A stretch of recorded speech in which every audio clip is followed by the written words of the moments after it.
और भी बंधे वो तो सुपारी।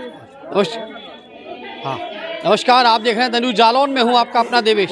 कार्तिक मास एक ऐसा महीना जहाँ पर गोपिकाएं अपने कृष्ण को ढूंढने के लिए तमाम प्रकार से प्रार्थना करती हैं, पूजा करती हैं, अर्चन करती हैं, वंदन करती हैं अपने कान्हा को ढूंढने के लिए। और ये परंपरा द्वापर युग से तब से बराबर चली आ रही है और आज तक यहाँ पर गोपिकाएं इस कान्हा को, अपने कान्हा को पाने के लिए गोपिकाएं वही रूप रखती हैं।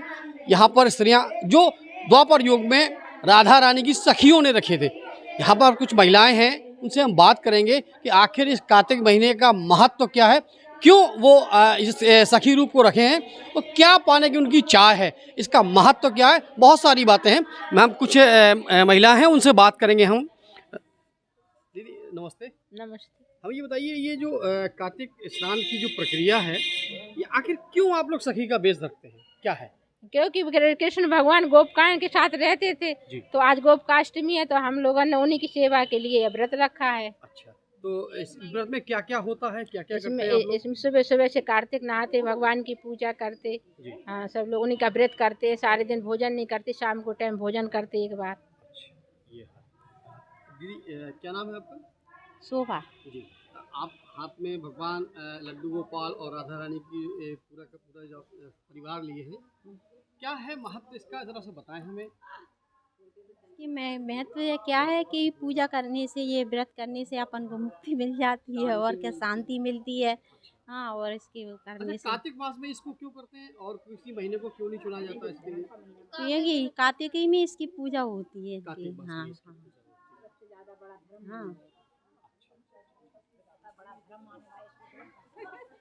दीदी जरा बताएं इस कार्तिक माह में ये पूजा अर्चन के बारे में थोड़ा सा, इसका महत्व। अच्छा, इसका महत्व ये कार्तिक में ये पार्वती जी ने एक महीना अपने गुप्त में रखा था, इसलिए उनका महात्मा कार्तिक सबसे उत्तम महात्मा बताया गया कार्तिक मास का। इसलिए सभी गोपियाँ कार्तिक का माह का व्रत रखती हैं, नहाती हैं, धोती हैं, सुबह उठ के 4 बजे अपने पूजन अर्चना में लगी रहती हैं, परमात्मा की वंदना में लगी रहती, व्रत तब सब करती हैं। ग्वाल वाल कृष्ण भगवान बन के छेड़ते हैं, उन्हीं की उपासना में हम लोग अपनी आराधना करते हैं परमात्मा की। तो कहीं ना कहीं द्वापर युग का जो एक कार्यक्रम था, गोपियों को छेड़ना और गोपियों द्वारा कृष्ण को मनाना, कृष्ण को ढूंढने जाना, क्या ये वही सब है यहाँ? वही सब है द्वापर का, वही वाला जाने पड़ते हैं। 12 महीने में जाने पड़ते हैं, 12। हाँ, इनको जाने पड़ता है, ऐसे ही इन्हें जाने पड़ते हैं। सब सखियाँ जाती हैं इनके लिए ढूंढने के लिए, पूजा करती जाती, चलती कदम के पेड़ तक जाएंगे, आर्या के पेड़ तक जाएंगी, मतलब और मेड़न जाएंगी सखियाँ सब, उनको ढूंढती हैं। फिर वे मिलते हैं, बाकी बाद व्रत पूरा होता है, ताकि बाद गंगा स्नान करो या जब न जहाँ ले जाए ठाकुर जी ले वहाँ उनको बुड़की लगवाओ, सब फिर दान पुण्य करो वहीं, और फिर जाके बाद जलपान कर पाती हैं, दान पुण्य कर। जब ये गांठे व्रत साधन कर देती, गांठे बंद होते। अच्छा, ये गांठें जो बांधी जाती हैं, इन गांठों का महत्व क्या रहस्य है इन गांठों का? इस महत्व ये है कि जी भगवान के बंधन में गोप कर रही हैं, पहले नहीं रहती थी, भगवान ने बांधी है। 108,000 गोप का जो होती है वो उनके बंधन में थी, तो वे ही हम लोग सखियां नहा पाते हैं उनके बंधन में होकर।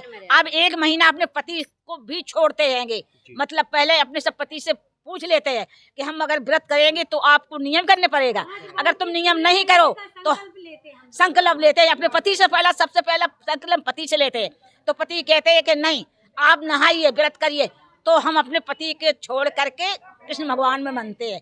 जितनी सखियां होती हैं हम उतने ही, हाँ, उन्हीं के पति मानते हैं, उन्हीं की पूजा करते हैं। पति को वे भी पति है, मगर इनको में बंधन ज्यादा हो जाता है। ये कहीं ना कहीं अपने सतीत्व धर्म का पालन करते हुए, अपने कहीं ना कहीं अपने सतीत्व धर्म का पालन करते हुए भी इस कार्तिक माह में प्रभु को अपना पति स्वरूप स्वीकार करते हुए उनकी पूजा अर्चना की जाती है।